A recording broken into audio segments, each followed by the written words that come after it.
नमस्ते दोस्तों, क्या आपके साथ कभी ऐसे हुआ है कि आप एक रूम में जाते हैं और Why did I come भूल in here? जाते हैं कि मैं यहाँ पे क्यों आया था। या फिर कभी आप इम्पोर्टेंट मीटिंग में बैठे हैं और अचानक से आपका पूरा दिमाग ब्लैंक हो जाता है।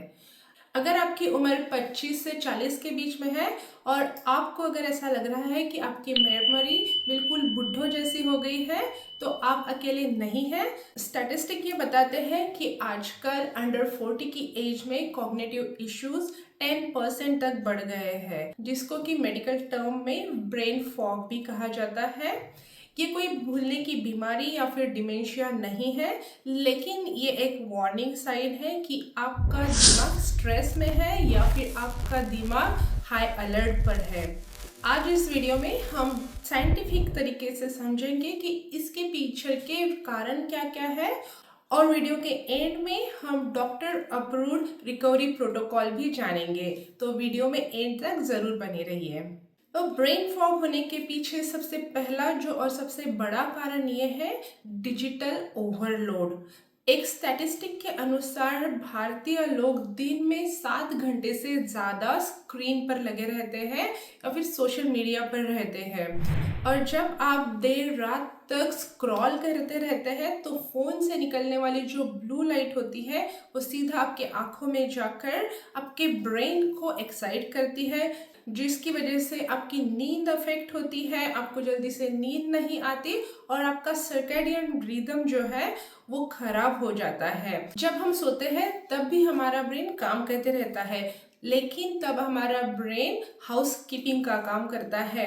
दिन भर का जमा हुआ टॉक्सिन्स वो बाहर निकालता है, अपने मेमोरी को अच्छे से रेगुलेट करता है, शॉर्ट टर्म मेमोरी को लॉन्ग टर्म मेमोरी में प्रोसेस करता है। लेकिन जब आपकी नींद सही तरह से नहीं होती है, नींद पूरी नहीं होती है, तो ये ब्रेन के सब फंक्शंस ठीक से नहीं हो पाते, आपका ब्रेन का हाउस कीपिंग ठीक से नहीं हो पाता, आपके ब्रेन का क्लीनिंग ठीक से नहीं हो पाता, और फिर दूसरे दिन आपका ब्रेन अच्छे से फोकस नहीं कर पाता, आपको फ्रेश नहीं लगता, आपको उतना मेंटली अलर्ट नहीं महसूस होता है। एक सर्वे के मुताबिक इंडिया में जो भी नौकरी करते हैं, जॉब करते हैं, वाइट कॉलर जॉब करते हैं, उनमें से 60% लोग बर्नआउट फील करते हैं और उनका सबसे पहला सिम्टम होता है मेमोरी लॉस। अब ये जो दूसरा रीजन है उसके लिए हमें थोड़ा सा साइंटिफिकली डीप डाइव करना पड़ेगा।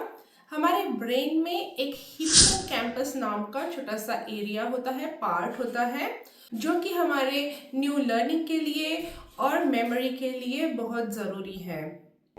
लेकिन जब आप बहुत ज़्यादा स्ट्रेस में रहते हैं तो स्ट्रेस की वजह से जो हार्मोन रिलीज होता है, जिसे कि हम कॉर्टिसोल हार्मोन कहते हैं, वो कॉर्टिसोल हार्मोन इस हिप्पोकैम्पस पर डायरेक्टली एक्ट करता है।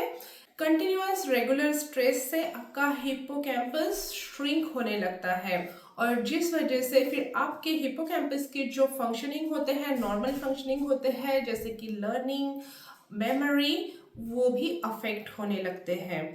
लेकिन उसके साथ ही और एक महत्वपूर्ण कारण ये है कि जो सेरोटोनिन कहता है, जिसे कि हम हैप्पीनेस हार्मोन कहते हैं, खुशी का हार्मोन कहते हैं, 90% ऑफ सेरोटोनिन आपके गट में तैयार होता है।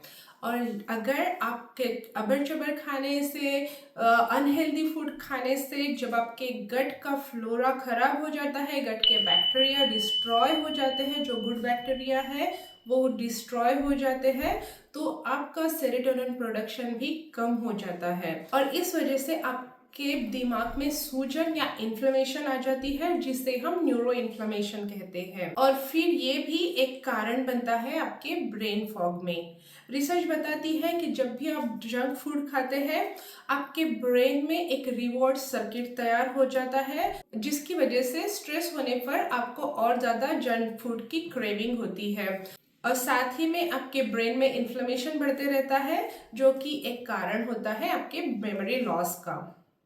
डॉक्टर होने के नाते मैं आपको ये बता सकती हूँ कि मेमोरी लॉस के जो भी पेशेंट आते हैं, उनमें से 10 में से 8 पेशेंट को विटामिन की कमी होती है। कौन से विटामिन वो होते हैं? आइदर विटामिन B12 या फिर विटामिन डी। सो ये दोनों भी विटामिन आपके ब्रेन के लिए, आपके मेमोरी के लिए बहुत ज़्यादा इम्पॉर्टेंट है। विटामिन B12 आपके ब्रेन में, आपके नर्वस सिस्टम पे माइलिन शीट तैयार करने का काम करता है, जो कि इन टर्म आपके न्यूरॉन्स को प्रोटेक्ट करते हैं। तो अगर विटामिन B12 की कमी हुई तो आपका माइलिन शीट डिस्ट्रॉय होता है, अच्छे से तैयार नहीं हो पाता, और जो आपके ब्रेन फंक्शन को अफेक्ट करता है। उसके साथ ही विटामिन डी, ये भी बहुत ही इम्पॉर्टेंट है आपके ब्रेन फंक्शन के लिए, मूड रेगुलेट करने के लिए और आपकी मेमोरी के लिए। विटामिन डी हमको सन से मिलता है, लेकिन आजकल एयर पोल्यूशन की वजह से और इंडोर एक्टिविटी बहुत ज़्यादा होने की वजह से 90% भारतीयों में विटामिन डी की भी कमी पाई जाती है। तो विटामिन डी और विटामिन B12, इन दोनों की कमी होना या इन दोनों में से एक की कमी होना, ये एक बहुत ही मुख्य या महत्वपूर्ण कारण है आपके मेमोरी लॉस के लिए। तो ये तो 3 मुख्य कारण हो गए आपके मेमोरी लॉस होने का। अगर आप 40 के नीचे है और ब्रेन फॉग महसूस कर रहे हैं तो इनके पीछे ये 3 कारण ही हो सकते हैं। तो अब हम जानते हैं कि इसके रिकवरी कैसे होगी, कैसे आप मेमोरी लॉस को दूर कर पाएंगे, आपके ब्रेन फॉग को दूर कर पाएंगे, इसका रिकवरी प्रोटोकॉल क्या है। तो इसमें सबसे पहले नंबर पर आता है स्क्रीन ट्रायज, जिसमें हम क्या कर सकते हैं कि सोने के 1 घंटे पहले फ़ोन को बिल्कुल भी आप फ्लाइट मोड पर डाल दीजिए या डू नॉट डिस्टर्ब मोड पर डाल दीजिए, और सोने से 1 घंटा पहले बिल्कुल भी आपको स्क्रीन नहीं देखनी है। अगर आपको रात को नींद खुल जाए तब भी आपको फ़ोन को बिल्कुल हाथ नहीं लगाना है, वरना ये ब्लू लाइट की वजह से आपकी स्लीप पूरी तरह से डिस्टर्ब हो जाती है और नींद पूरी तरह से अच्छे से नहीं हो पाती। सेकेंड नंबर पर हमें क्या करना है कि हमें अपने खाने में ब्रेन को, जो ब्रेन रिच फूड है, ब्रेन के लिए जो फ्यूल का काम करते हैं, ऐसे पदार्थों को शामिल करना है। उसमें आपको ओमेगा 3 की जो रिच फूड है उनको शामिल करना है, जैसे कि वॉलनट या फ्लैक्स सीड। और तीसरे नंबर पर आपको करना है कि आपको अपना ब्लड टेस्ट करा लेना है, और ब्लड टेस्ट में आपको विटामिन B12 और विटामिन डी की टेस्ट करानी है, जिससे कि आपको पता चलेगा कि कहीं आपको इनमें से कोई विटामिन की कमी तो नहीं है। और अगर इनमें से कोई विटामिन की कमी आपको है तो अपने डॉक्टर की सलाह से आपको सप्लीमेंट शुरू करने होंगे, जिससे कि आपकी विटामिन की कमी पूरी हो जाएगी और आपका दिमाग फिर से एक्टिव और अलर्ट हो जाएगा। तो याद रखिए कि आपका दिमाग थका हुआ है, कमजोर नहीं है।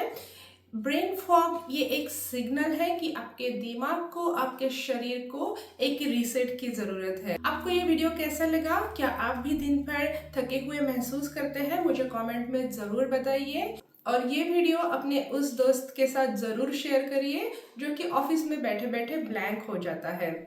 और ऐसे ही एविडेंस बेस्ड मेडिकल इन्फॉर्मेशन के लिए मेरे चैनल को ज़रूर सब्सक्राइब करिए।